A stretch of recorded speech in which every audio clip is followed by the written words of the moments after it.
Everyone has thoughts or emotions that they do not want to experience, so they repress them. However, according to the psychoanalytical theory, no matter what we do, those thoughts cannot be suppressed from our minds. Psychoanalysis is a theory about the human mind that explains what influences our behavior without our conscious mind knowing. Austrian psychiatrist Sigmund Freud's theory states when someone experiences uncomfortable or socially unacceptable thoughts, he or she may repress them instead of eliminating them. These repressed thoughts then affect how an individual behaves, which usually appears in the form of internal conflicts, fear, guilt, or anxieties. Freud divided the human mind into three parts: the id, the ego, and the superego. The id is a part of the mind that seeks pleasure and avoids pain. It is a part of the unconscious mind. The superego is the internalization of social and moral standards that bring feelings of guilt and self-criticism. The ego mediates between the id and the outside world and uses repression as a defense mechanism to manage the conflicts between the id and society. Although Freud developed these theories in a clinical settings, the psychoanalytic theory had a significant impact on literature. Through a character's doubts, contradictions, or emotional turmoil, author can provide evidence of a character's unconscious conflict within themselves, even if the unconscious conflict isn't directly stated in the text.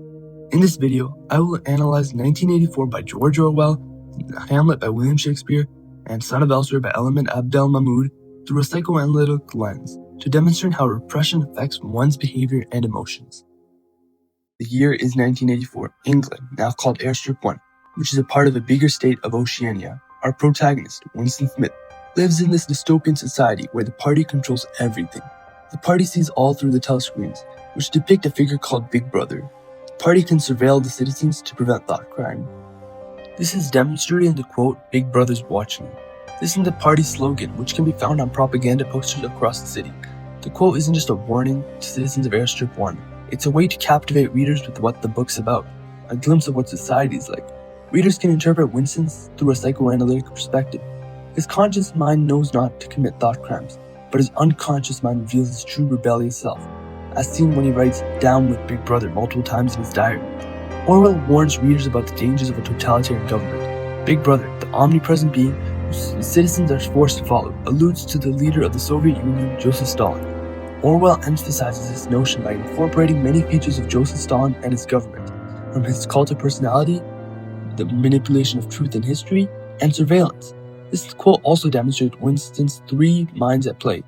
Winston's ego tells him to obey the party's ideology for his own sake of survival. His id tries to rebel, which is proven when he writes "down with Big Brother" multiple times in his diary. Winston's superego is artificially created by the party. They enforce guilt and fear into people, which manifests into loyalty towards the party. The party controls what media is broadcasted to the public. At the Ministry of Truth, where Winston works, people rewrite history to make the party appear godlike in the public's eyes. Winston reflects that freedom does not come from political rights or rebellion. It comes from something far smaller, the truth. This is demonstrated in the quote, "Freedom is freedom to say that 2 + 2 makes 4, and if that's granted, all else follows." Winston concludes that if the party can manipulate basic math, then the party can manipulate history for the sake of its own survival. Orwell demonstrates that manipulating the truth is a way to omnipotent power. Readers can interpret the quote through this Freudian theory, which reveals how even though Winston understands how the party falsifies the truth, he still remains quiet for his own survival, even though deep inside he yearns for freedom. The telescreens are used by the thought police to monitor citizens for thought crimes. The display portrays Big Brother, the omnipresent being who uses fear to control the population. Citizens are forced to control their thoughts, words, and facial expressions. This is evident in the quote. There is of course no way of knowing whether you're being watched at any given moment or how often on what system. The thought police plugged in on any given individual. The wire was guesswork. Winston explains that the party has full control of your private life. People must not express emotion or facial expression, which is considered face crime.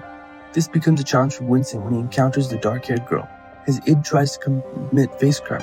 However, his ego mind must censor these thoughts as they come into his consciousness. Repression becomes a survival tool.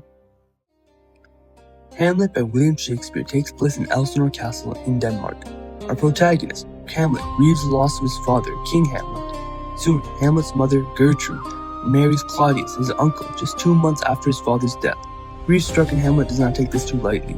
He says, "Oh, that this too sullied flesh would melt, thaw, and resolve into a dew, or that the everlasting had not fixed his canon against self-slaughter." Hamlet is devastated by his mother's hasty remarriage to his uncle. calling it incestuous throughout the play. He even would consider suicide if it wasn't a sin. Scholars suggest that if the grief displayed in Hamlet mirrors the grief Shakespeare feels for his late son, Hamlet, though this is not definitively proven. From a Freudian perspective, readers can see Hamlet's id mind wants to commit suicide to end the misery. However, his ego realizes that it's against God's will to commit suicide. Hamlet's psychological turmoil doesn't end there. After realizing that Claudius is the one who murdered his father, Hamlet decides to take on a vow to avenge his father by killing Claudius. Hamlet is torn whether he should trust the ghost and kill Claudius or if it's a demonic being. He exclaims, "Oh, what a rogue and peasant slave am I!"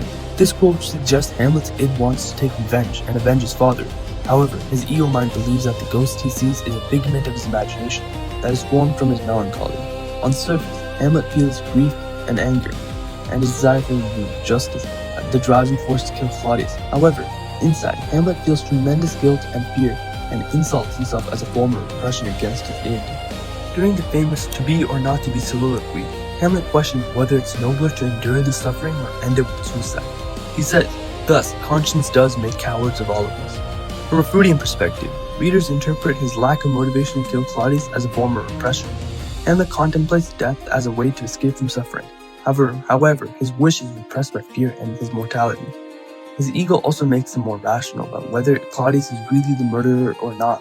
He later puts on a play to capture the king's guilt to ensure his actions are justified. Son of Elsewhere is a memoir by Element Abdel Mahmoud that explores identity, belonging, and feeling of being displaced. Each chapter is an essay revealing glimpses of his life. During his time in high school, Element was introduced to a name that would make him feel included. He says, "I began introducing myself as Stan. What a perfect escape vehicle. No one suspects Stan to be black." This quote reveals how the author fixates on the name Stan to protect his real identity.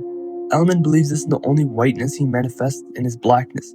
He believes that his real identity doesn't fit anywhere, so he creates one that would. On the surface, the author uses the name Stan as a defense mechanism, a way to hide his true self from others. However, inside, he still feels displaced because Stan isn't who he really is. The Freudian theory suggests that Element's ego decided to switch names. His id, driven by fear, follows this decision.